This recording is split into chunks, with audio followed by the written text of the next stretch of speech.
Dan memang itulah rentetannya. Jadi awalnya itu dikatakan oleh Allah bahwa kalau segumpal daging atau hati itu baik, maka baiklah semuanya. Jadi sebenarnya Mbak Seka, kalau kita lihat ini sebenarnya ilmu agama ini kan banyak sekali. Ya, ini bagaimana sih setiap ustadz ngomong gaya begini, kiai ngomong gaya begini. Ini sebenarnya ini gimana nih? Kok ruwet kan begitu ya? Dalam perspektif yang berbeda. Dalam gitu, ilmu yang tinggi-tinggi. Betul. Sebenarnya intinya apa? Intinya itu sebenarnya apa yang dikatakan oleh Allah.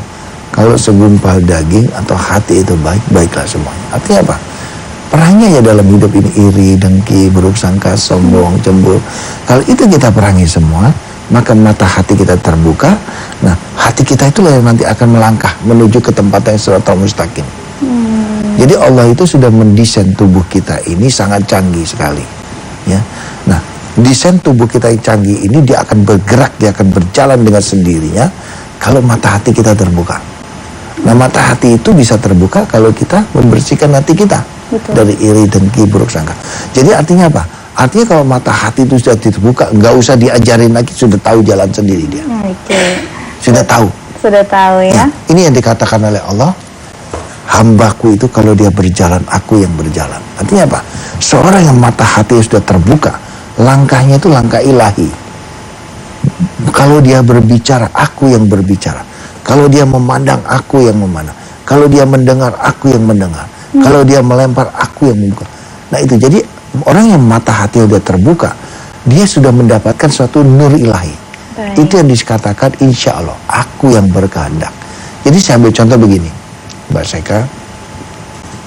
Kalau kita lihat Al-Quran itu, saya pikir kita semua yakin bahwa itu adalah suara Tuhan. Betul tidak? Betul.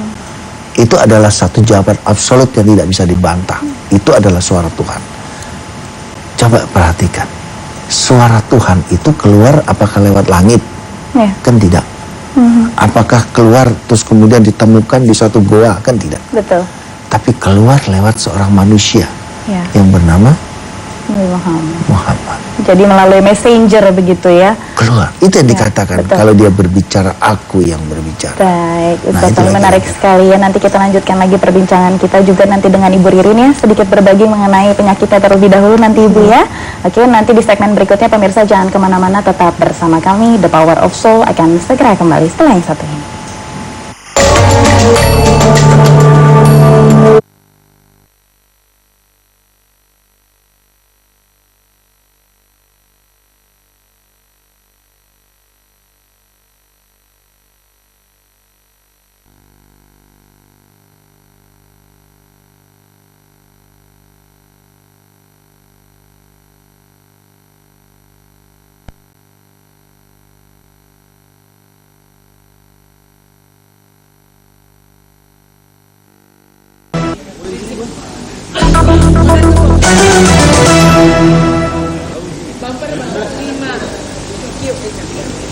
Pemirsa, seperti dikabarkan sebelumnya bahwa beberapa orang di Kepolisian Republik Indonesia telah mendatangi gedung KPK dan diduga mereka datang ke sini untuk menjemput paksa 5 orang penyidik KPK yang berasal dari Polri. Seperti telah diketahui sebelumnya bahwa pada tanggal 12 September kemarin masa tugas dari 20 orang penyidik KPK yang berasal dari kepolisian telah habis. Namun 5 diantaranya masih berada di KPK dan bertahan mengerjakan tugas mereka. Dan tadi kita juga sebelumnya bahwa 3 orang dari 5 orang tersebut adalah para petugas KPK dari kepolisian yang bertugas untuk menyidik kasus dari Irjen Joko Susilo. Dan saat ini seperti telah terlihat di sebelah saya, telah dipersiapkan sebuah konferensi pers yang rencananya akan dibawakan langsung oleh pihak KPK untuk memberikan keterangan langsung mengenai kedatangan para petugas kepolisian ini. Apakah benar mereka datang untuk menjemput paksa para anggota penyidik KPK yang berasal dari kepolisian?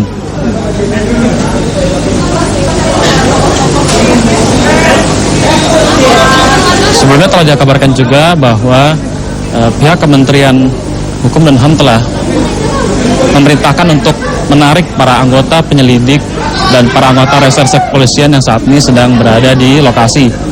Namun hingga saat ini kondisi masih begitu ramai dengan para demonstran di luar sana yang berusaha untuk memberikan dukungan kepada KPK untuk menjalankan tugasnya.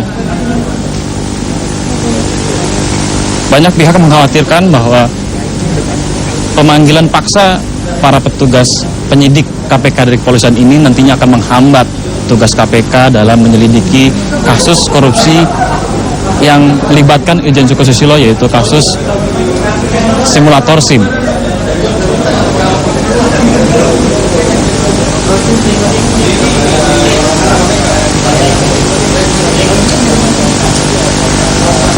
Ya pemirsa, kami masih menunggu persiapan konferensi pers dari pihak KPK untuk memberikan keterangan lebih lanjut tentang kedatangan anggota Polri yang dikabarkan hendak menarik paksa 5 orang penyidik KPK yang berasal dari kepolisian.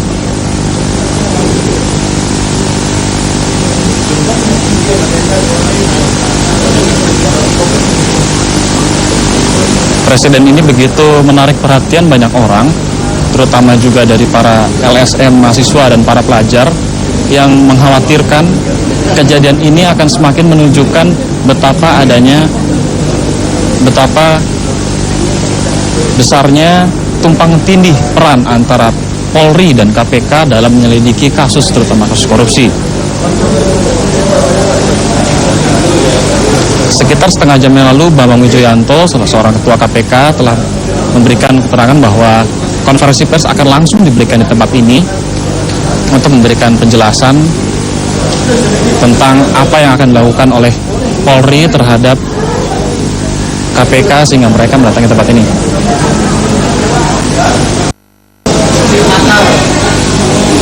Beberapa tokoh politik dan juga para praktisi pendidikan seperti Anies Baswedan dan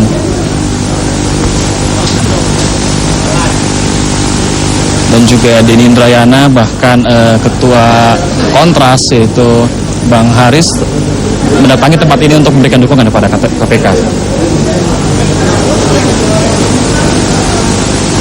Maka sempat terlihat juga Catur Sabto, salah seorang anggota DPR dari PKS, turut memberikan dukungan kepada KPK dalam menjalankan tugas dan perannya sebagai penyidik utama kasus-kasus korupsi.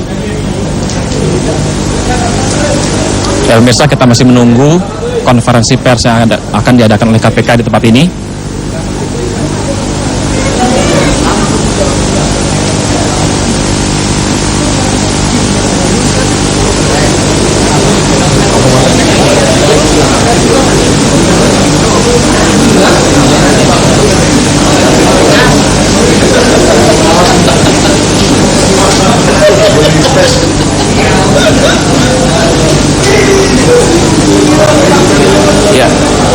Kasus yang melibatkan antara KPK dan Polri ini berawal dari terungkapnya kasus dugaan korupsi dalam simulator SIM, pengadaan simulator SIM yang diduga dilakukan oleh Irjen Joko Susilo beberapa bulan yang lalu, dan kejadian ini kemudian begitu menarik atensi masyarakat karena dikhawatirkan akan kembali memunculkan presiden cicak versus buaya yang kedua. Dan tadi malam sekitar pukul 7 malam, beberapa orang dari kepolisian RI mendatangi gedung KPK dan juga mereka akan menjemput paksa 5 orang anggota penyidik KPK yang berasal dari Polri yang telah habis masa jabatannya. 3 dari 5 orang itu memang bertugas khusus untuk menyelidiki kasus simulator SIM ini, dan masyarakat mengkhawatirkan bahwa kejadian ini justru akan menghambat kerja KPK maksud kami dalam menyelidiki kasus yang melibatkan anggota Polri. Kita masih menunggu, pemirsa, konferensi pers ini.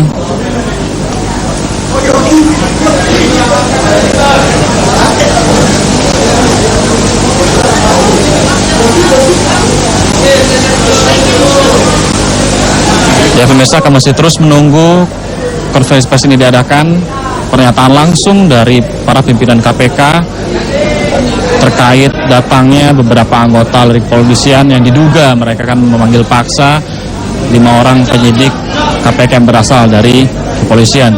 Kami masih terus menunggu, pemirsa.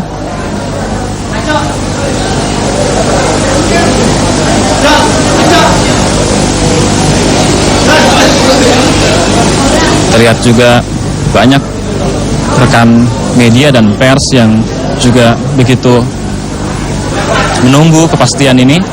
Apakah memang benar bahwa anggota-anggota KPK misalnya kepolisian akan ditarik paksa oleh Polri untuk mengakhiri masa jabatannya. Namun belum juga didapatkan informasi apakah jika mereka memang ditarik paksa akan ada petugas pengganti dari kepolisian untuk menggantikan apa yang telah mereka sedang kerjakan atau sedang mereka investigasi dalam KPK.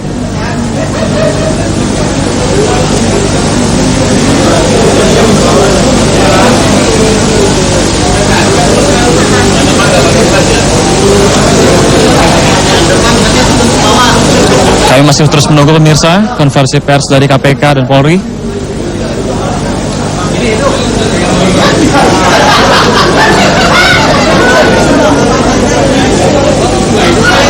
Seperti kita ketahui bersama bahwa antara KPK dan Polri telah terjadi begitu banyak pergesekan, dimulai dengan insiden kasus cicak versus buaya yang dulu pernah terjadi, dan sekarang kembali lagi kasus simulator SIM yang melibatkan Irjen Joko Susilo. Penyelidikannya terjadi tarik-menarik antara pihak KPK dan Polri, dan saat ini pihak Polri mengirimkan beberapa orang anggotanya untuk ke kantor KPK, dan banyak pihak menduga penarikan anggota ini dilakukan untuk menarik para anggota Polri yang masih berada di KPK.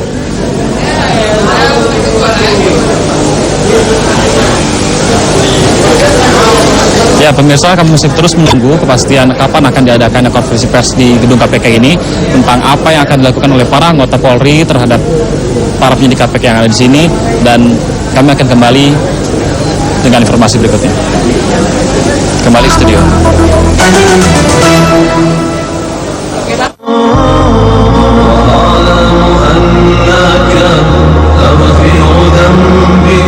Assalamualaikum warahmatullahi wabarakatuh.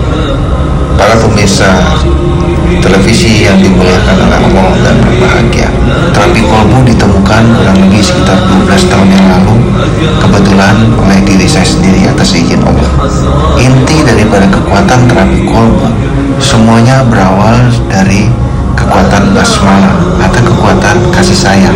Pengobatan alternatif terapi kolbu ini tidak mengandung resiko, sehingga alternatif daripada pengobatan ini boleh dikata aman dan tidak mengandung unsur musyrik.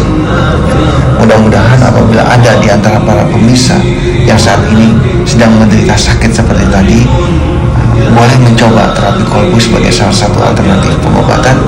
Selamat mencoba dan salam.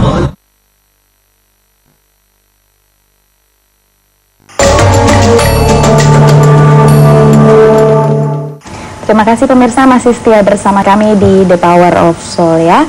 Pengobatan The Power of Soul ini adalah pengobatan alternatif tanpa jamu, tanpa obat, tanpa jarum suntik, tanpa pijit-pijit, tanpa klinik, dan juga tanpa tulisan dari agama tertentu, dan pastinya tanpa bantuan dari jin ya, sehingga aman dan tidak mengandung unsur musyrik. Dan pengobatan The Power of Soul ini bisa untuk mengobati berbagai macam jenis penyakit, baik penyakit medis maupun penyakit non medis. Bagi pemirsa yang ingin langsung datang ke The Power of Soul, alamatnya bisa dicatat, yaitu berada di Jalan Utan Kayu Raya, nomor 24 Jakarta Timur. Call centernya atau nomor telepon yang bisa dihubungi di 0218582029 atau di 0218500413. Websitenya pun bisa segera dikunjungi, yaitu di www.powerofsoul-indonesia.org. Klinik The Power of Soul akan buka setiap hari mulai dari jam 9 pagi hingga jam 8 malam. Baik Ustadz, ini kita lanjutkan lagi perbincangan kita mengenai sabar begitu ya Ustadz ya. Ini ada pertanyaan yang sebenarnya mungkin klise, tapi saya sendiri sering sekali penasaran. Kenapa ada orang yang dia sudah bersabar, tetapi dia masih terus diberi cobaan.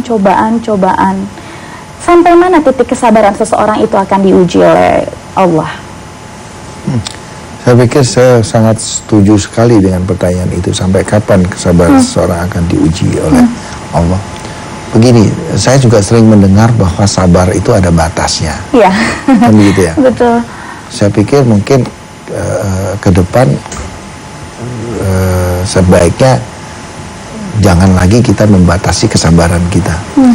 Kenapa saya katakan jangan lagi kita membatasi kesabaran kita? Karena ternyata orang yang sabar itu bersama dengan Allah. Kalau kita bersama dengan Allah, masa kita mau dibatasin waktu? Betul. Ya, kalau bisa kita sepanjang hayat ya, sepanjang apapun kita ingin bersama dengan Allah. Artinya sabar jangan ada batasnya. Sebab kalau sabar ada batasnya berarti kita ingin dibatasi bersama dengan Allah waktunya. Kan gitu ya. Betul. Nah, begini Mbak Seka, bahwa Allah itu adalah zat yang maha mengetahui ya. Kenapa sih kalau seseorang diberikan cobaan? Karena Allah tahu bahwa manusia ini kenapa diberikan cobaan, karena mungkin untuk bisa sampai ke dalam golongan orang yang sabar masih perlu dicoba lagi. Itu masih perlu dicoba lagi.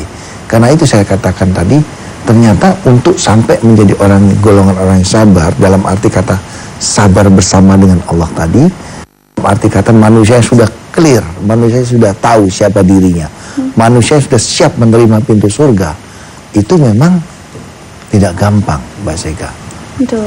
Kalau kita ini di alam tahun 2013 sekarang ya, saya pikir kita sangat beruntung ya, menghadapi cobaan sabar itu paling dalam bentuk seperti tadi Mbak Seka mungkin katakan, ada yang dicoba dalam bentuk pacar, ada yang dicoba dalam bentuk jodoh nggak dapat, ada yang dicoba dalam bentuk kerjaan, gitu ya. finansial, ada yang dicoba dalam bentuk orang tua, ada orang tua dicoba dalam bentuk anak dan segala macam. Kalau kita lihat pada zaman Rasulullah dulu, orang dicoba bukan hanya dalam itu, orang dicoba dalam bentuk perang. Betul. Ya, dia dicoba dalam bentuk kehilangan nyawa, kan begitu. Betul. Jadi cobaan Allah itu memang berat, karena memang saya katakan bahwa harganya pintu surga itu tidak murah. Susah dapat surga itu. Dan kalau kita sudah dapat surga, itu pun juga kita tetap dicoba. Betul. Saya ambil contoh misalkan Nabi Adam alaihissalam, beliau itu sudah ada di surga, Iya. dicoba juga. Iya. Kan begitu. Betul. Ya, memang Allah itu tukang nyoba. Nah, karena itu kita harus siapkan diri kita menghadapi itu semua. Gitu, harus siapkan diri kita menghadapi itu semua. Nah, ternyata sarana yang paling baik, mempersiapkan diri yang paling baik untuk menghadapi itu semua, jawabannya simple. Bersihkan hatimu dari kotoran hati. Itu yang dikatakan oleh Allah. Kalau segumpal daging atau hati itu baik, baik ini semua akan jadi baik. Jadi kita nggak usah ribet sana sini gitu ya. Kalau orang Jawa bilang ribet, wah ini bukunya besar-besar ini segini, ini belum hafal, ini belum lagi, wah repot ini kan begitu. Dimulai Ini bagaimana, kan, ya kan? Ya, betul sekali. Gampang aja, bersihkan hatimu, Baik. maka semuanya akan menjadi baik. Itu kata Allah, bukan kata saya. Baik, itu kata kuncinya ya, luar biasa sekali ya. Nanti kita lanjutkan lagi perbincangan kita dengan Ibu Ririn Wulandari juga Ibu ya. Kira-kira kaitannya sabar dengan penyakit yang Ibu derita apa sih sebenarnya ini ya? Oke, untuk kita pemirsa jangan kemana-mana. The Power of Soul akan segera kembali setelah pesan-pesan yang satu ini. Tetap bersama kami.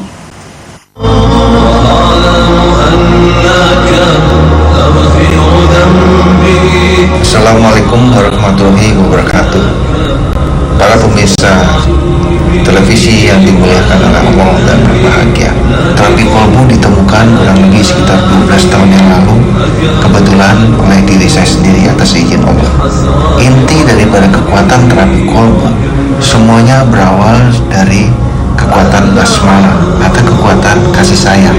Pengobatan alternatif terapi kolbu ini tidak mengandung resiko, sehingga alternatif daripada pengobatan ini boleh dikata aman dan tidak mengandung unsur musyrik. Mudah-mudahan apabila ada di antara para pemirsa yang saat ini sedang menderita sakit seperti tadi, boleh mencoba terapi kolbu sebagai salah satu alternatif pengobatan. Selamat mencoba dan salam. Siaran langsung Suara Anak Negeri dari Masjid Asyadah Tanjung Barat, Pasar Minggu, Jakarta Selatan menghadirkan tausiah bersama. Jangan lewatkan Suara Anak Negeri kerjasama Alif TV dan Jak TV.